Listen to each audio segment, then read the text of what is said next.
Okay, Cole, here we are, ready for Chapter 2 of Sounder. The road which passed the cabin lay like a thread dropped on a patchwork quilt. Stockland, fallow fields, and brushland all appeared to be sewn together by wide fence-row stitches of trees, their bare branches spread out to join together the separate patches of land. Weeds grew on either side of the road in the summer, and a thin strip of green clung to life between the dusty tracks. In summer, a horse and wagon made almost no noise in the soft earth. In winter, when the ground was frozen, the rattle of wheels and each distinct hoofbeat punctuated the winter quiet. When the wind blew, little clouds of dust would rise in the road and follow the wind tracks across the fields. The boy was allowed to go as far as he wanted to go on the road, but the younger children couldn't go past the pine clump toward the big house and the town, or the bramble patch where they picked blackberries in the summer in the other direction. Almost no one passed on the road in winter except to buy flour at the store far down the road or to go to the town of a Saturday. Even in summer, a speck on the horizon was a curiosity. People sitting on cabin porches would wonder whether the speck would take the form of a man, woman, or child. The third day after the boy had awakened to the smell of ham bone and pork sausage, it was still cold and the wind still blew, but the cabin still smelled good and there was plenty to eat. Just as dark was gathering, the boy started to go to the wood pile to bring in wood for the night. The dim light of the lamp ran past the boy as he stood motionless in the open cabin door. "Shut the door," the boy's father called from where he sat near the stove, but the boy did not move. Just past the edge of the porch, 3 white men stood in the dim light. Their heavy boots rattled on the porch floor, and the boy backed quickly into the cabin as they pushed their way in.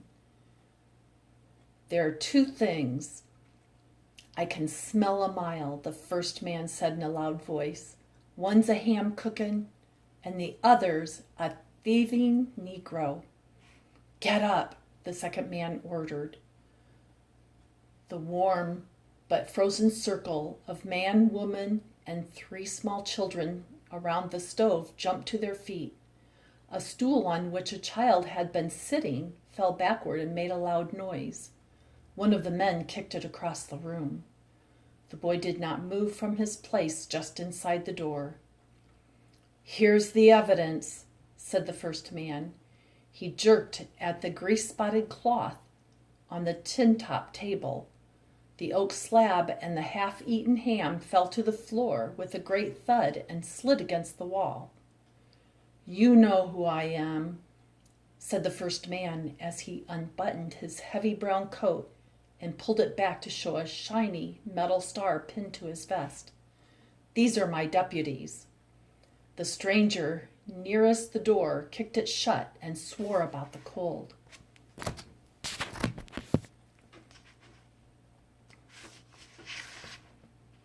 "Stick out your hands, boy," ordered the second man. The boy started to raise his hands, but the man was already reaching over the stove, snapping handcuffs on the outstretched wrist of his father. The click of the handcuffs was like the click of a gate latch at the big house where the boy had once gone with his father to work.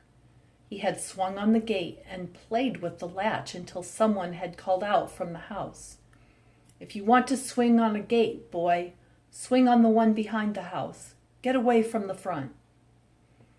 The third stranger, who had not spoken, turned toward the door. "I'll bring up the wagon." But he did not open the door. Suddenly the voice of the great dog shattered the heavy, seemingly endless silence that came between the gruff words of the sheriff and those of his men. Sounder was racing toward the cabin from the woods. He had grown restless from waiting to go hunting with his master and had wandered away to hunt alone. That's why he hadn't warned them. He always barked, and sometimes even in daytime he would start from under the porch, the hair on his back straightening before anyone had sighted a moving speck at the far end of the road. "Somebody's comin', or a creature's movin'," the boy's mother would say. Now he was growling and scratching at the door. The noise seemed to undo the fearful shock that had held the smaller children ashen and motionless. The smallest child began to cry and hid behind his mother. He tugged at her apron, but the woman did not move. The men were speaking roughly to Sounder's master. "That tear in your overalls where the striped ticking is, that's where you tore them on the door hook of the smokehouse. We found threads of a torn cloth in the hook. Gonna wear nothing but stripes pretty soon. Big white, black and white stripes. Easy to hit with a shotgun." Goodness. The deputy who started out to bring up the wagon kicked the door closed and swore at the dog on the other side. "Go out and hold that mongrel if you don't want him shot." He held the door ajar, the width of the boy's body, and thrust him out. The boy fell on the back of the dog, whose snarling jaws had pushed into the light between the boy's legs. A heavy boot half pushed, half kicked the entangled feet of the sprawled boy and the nose of the dog and slammed the door. "Get that dog out of the way and hold him if you don't want him dead." The boy, regaining his balance, dragged Sounder off the porch and to the corner of the cabin. Then the deputy, hearing the barking move back from the door, opened it and came out. He walked out of the circle of light, but returned soon leading a horse hitched to a spring wagon. A saddled horse followed behind the wagon. The appearance of horses and the added confusion of people coming from the cabin roused Sounder to a new fury. The boy felt his knees give. His arms ached, and his grip on the dog's collar was beginning to feel clammy and wet, but he held on. "Chain him up," said the sheriff. The boy thought they were telling him to chain up Sounder, but then he saw that one of the men had snapped a long chain on the handcuffs on his father's wrist. As the men pushed his father into the back of the wagon, his overalls caught on the end of the tailgate bolt, and he tore a long hole in his overalls. The bolt took one side of the ticking patch with it. The man holding the chain jerked it, and the boy's father fell backward into the wagon. The man swung the loose end of the chain, and it struck the boy's father across the face. One of the deputies pulled the chain tight and tied it to the wagon seat. The two deputies climbed on the wagon seat. The sheriff mounted the saddled horse. The cabin door was open. The boy's mother was standing in the doorway. He did not see his brother or sisters. Sounder was making an awful noise, a half-strangled mixture of growl and bark. The boy spoke to him, but the great paws only dug harder to grip the frozen earth. Inch by inch, the boy was losing his footing. Numbness was beginning to creep up his arms and legs, and he was being dragged away from the corner of the house. The wagon started, and the sheriff rode behind it on his horse. Sounder made a great lunge forward, and the boy fell against the corner of the porch. Sounder raced after the wagon. No one yelled after him. The mother stood still in the doorway. The deputy who wasn't holding the reins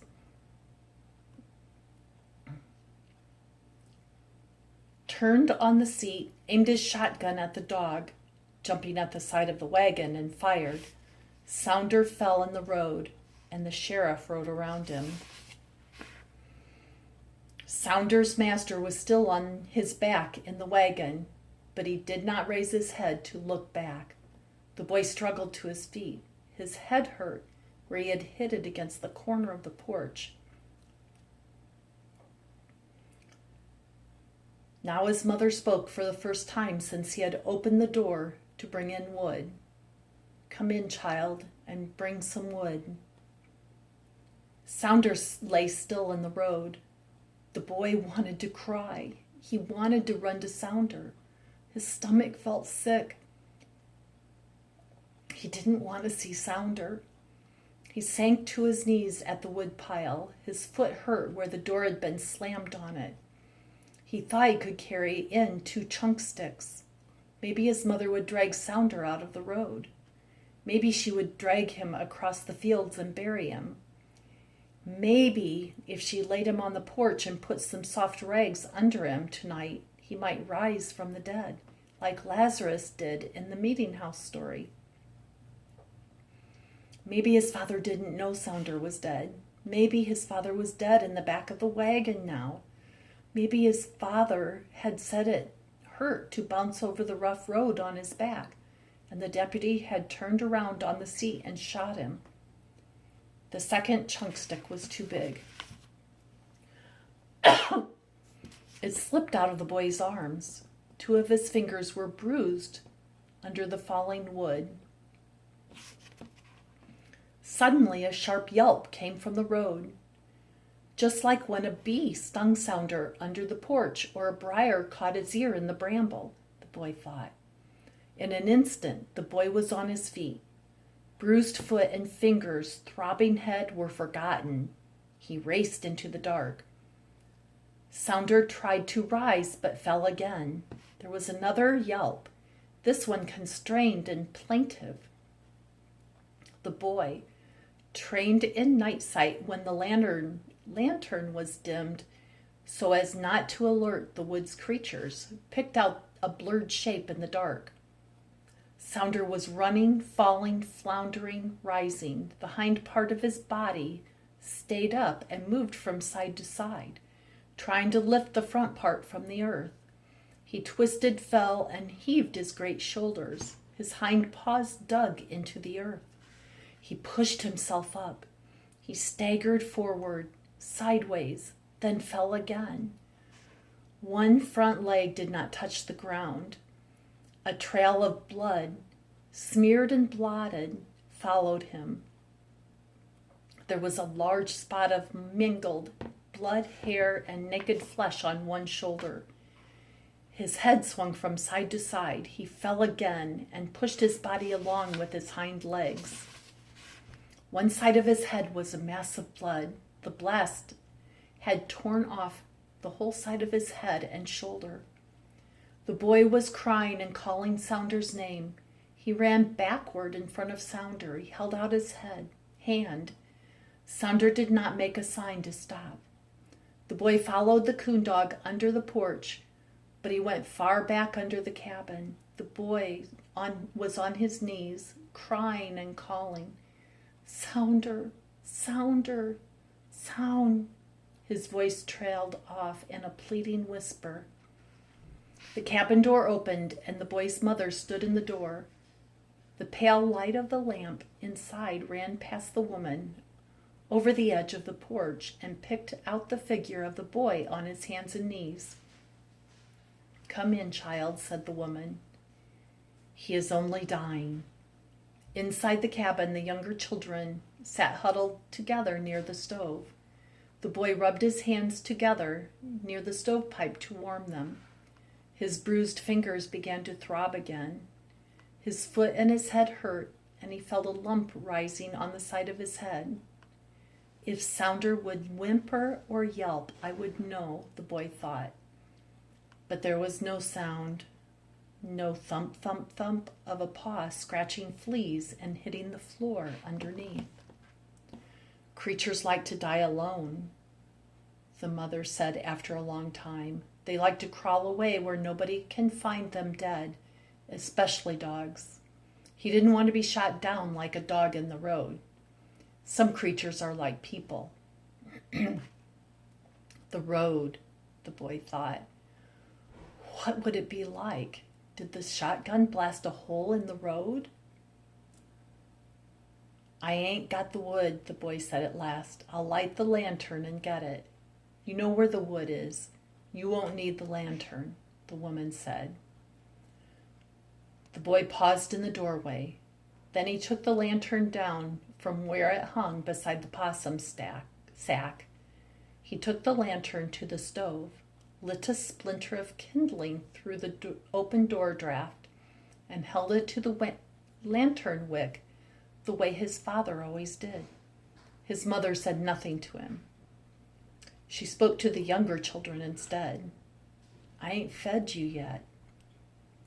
When he got outside, the boy did not go to the wood pile. He followed the trail of blood in its zigzag path along the road.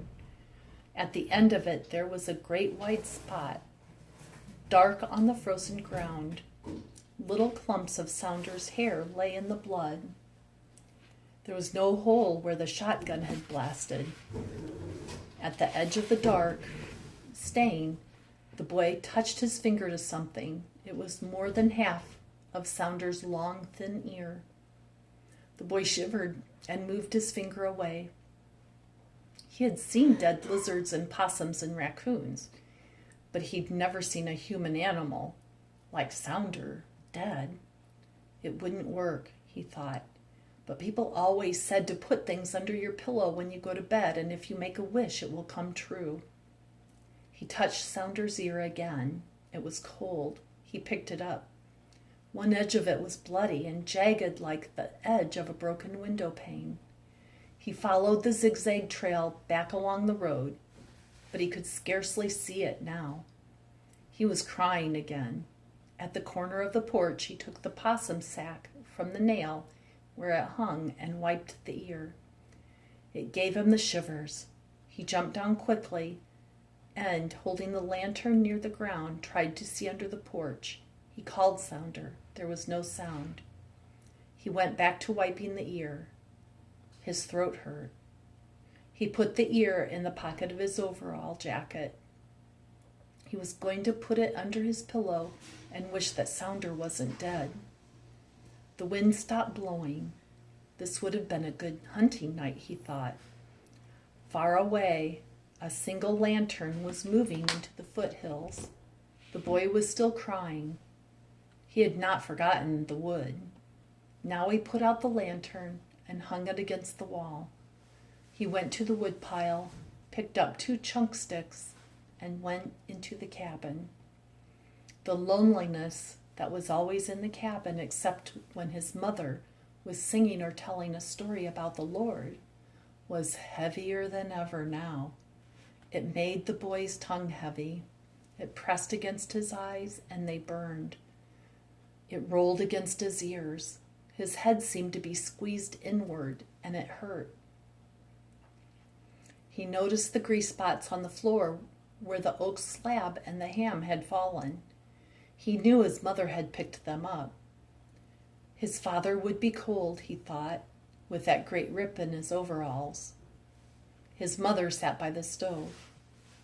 You must eat, the woman said. The boy had been outside a long time. His mother had fed the other children, and they were already in bed. She did not take down her walnut basket to begin the slow filling of her apron with fat kernels. She did not sing or even hum. Child, child, she would say with long spaces between. Sometimes she would murmur to herself with her eyes closed. His little brother would murmur and be addled in his sleep tonight, the boy thought. He would sit as long as his mother would let him. Maybe his mother would let him sit and listen all night. The boy listened for a yelp, a whine, a thump, thump, thump under the floor. There was no sound. His mother's rocker did not even move enough to squeak. One chunk stick burning atop another in the stove rolled against the stove door with a slight thump. The boy started toward the cabin door. You know it was the stove, the mother said, as she pushed for the poker, or she reached for the poker to push the wood back from the door. It sounded outside, the boy said as he pulled the door closed after him. Soon he returned carrying the lantern. I want to look more, he said. I keep hearing things. He lit the lantern from the stove as he had done before. His mother said nothing. He thought she might say, "Hang it back, child," as she often did when he wanted to go along the fence rows and hunt with Sounder after dark. Outside, he murmured to himself, "That was the stove, I reckon." He put the lantern on the ground and tried to see under the cabin. Nothing moved in the dim light. He wished the light would shine in Sounder's eyes and he would see them in the dark. But it didn't. Back from under the porch on his hands and knees, he touched the lantern and tipped it over. He grabbed it by the wire rim that held the top of the globe and burned his hand. "Don't let it fall over, it'll explode," his father had said to him so many times when they hunted together. He sucked his burned fingers to draw out the fire. Sounder's pan was on the ground, and someone had stepped on it. The mean man who had kicked him with his big boot, the boy thought. He straightened it as best as he could with his hurt fingers and put it on the porch. He blew out the lantern and hung it by the possum sack. He stood on the porch and listened to the far away. The lantern he had seen going into the foothills had disappeared. There were gravestones behind the meeting house. Some were almost hidden in the brambles. If the deputy sheriff had turned around on the seat of the wagon and shot his father, the visiting preacher and somebody would bring him back and bury him behind the meeting house, the boy thought. And if Sounder dies, I won't drag him over the hard earth. I'll carry him. I know I can carry him if I try hard enough. And I will bury him across the field, near the fence row, under the big jack oak tree. The boy picked up Sounder's bent tin pan and carried it into the cabin. The woman pushed back in her chair for a brief second in surprise and half opened her mouth. But seeing the boy's face in the moonlight, she closed her mouth and the rocker came slowly back to its standing position, her head tilted forward again, her eyes fixed on the boy's uneaten supper still warming on the back of the stove. In the corner of the room, next to the dish cupboard, the boy filled Sounder's tin with cold ham boiling from the possum kettle. "What's that for, child?" asked the mother slowly, as though she were sorry she had asked and would like to take it back. "For if he comes out." "You're hungry, child. Feed yourself." The boy put Sounder's tin under the porch, closed the door, pushed the night latch, sat down behind the stove, and began to eat his supper. And that is the end of chapter 2. I will see you next time, Cole, for chapter 3. I love you. Bye.